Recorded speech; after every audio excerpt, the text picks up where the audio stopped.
only basing your decisions on past data is like driving down the road looking in the rearview mirror. And, in trading systems, for the most part, we have no choice. We don't know what's going to happen in the future, and we never will. But we do know that it's not going to be what happened last week.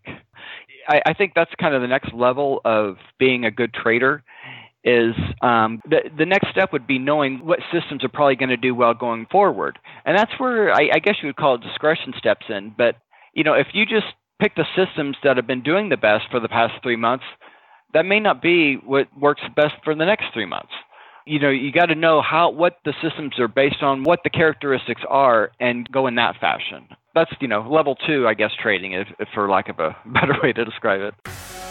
Welcome to Better System Trader, the podcast to help systematic traders of all levels improve their trading. We'll give you loads of expert tips and practical advice on system design and validation, money management, trading psychology, and many other topics. Whether you're just starting out or a savvy systematic trader, we're here to help you improve your trading and find more success. This is Better System Trader with your host, Andrew Swanscott.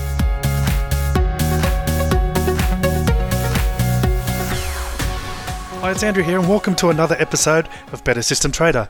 This is episode 86 and today I'm recording this from a hotel room, so I'm going to make it short. Now, you may recognise the opening quote there was from Gary Hart, which was the podcast episode we released just last week.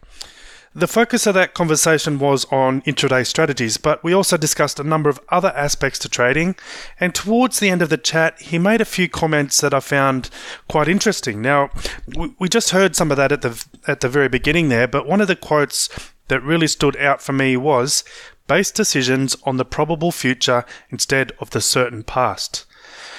As we heard Gary explain in the audio at the start, we obviously don't know what the future holds, but understanding the characteristics of a strategy and considering potential market conditions in the future and trying to match strategies that could benefit from those conditions could be something to think about further.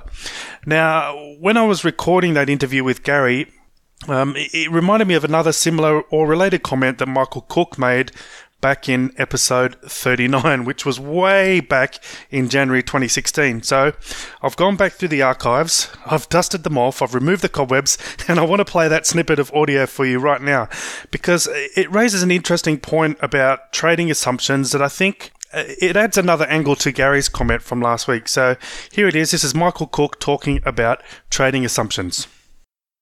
I think probably the most incorrect assumption that people make, and this is in trading and also, it forms the basis of some major systemic problems within the banks and institutions and things, is people simply assume that the recent past is a good predictor of the near future. And everyone's seen the usual disclaimer that goes on the bottom of all sorts of financial promotion about past results are not indicative of future performance, and that's fair enough. But when you look at things like value at risk models and anything like that, then that's precisely what the assumption inbuilt to those models is.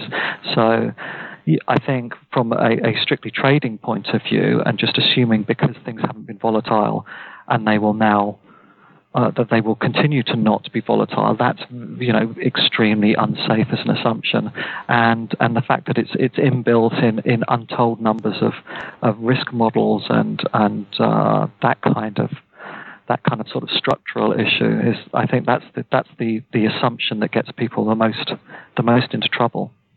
I think that's probably part of the downfall of long-term capital, wasn't it?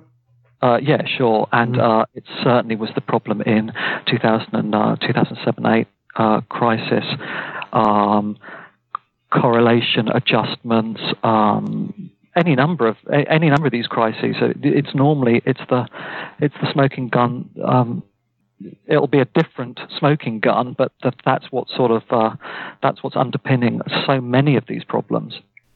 Now, obviously we don't know what the future holds, but as both Gary and Michael have suggested, it can really be beneficial for us to consider the possibilities in the future.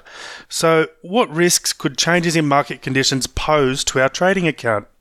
Do we have a strategy or strategies to cope with those different types of conditions? And thinking about our trading portfolios right now, where are the weaknesses?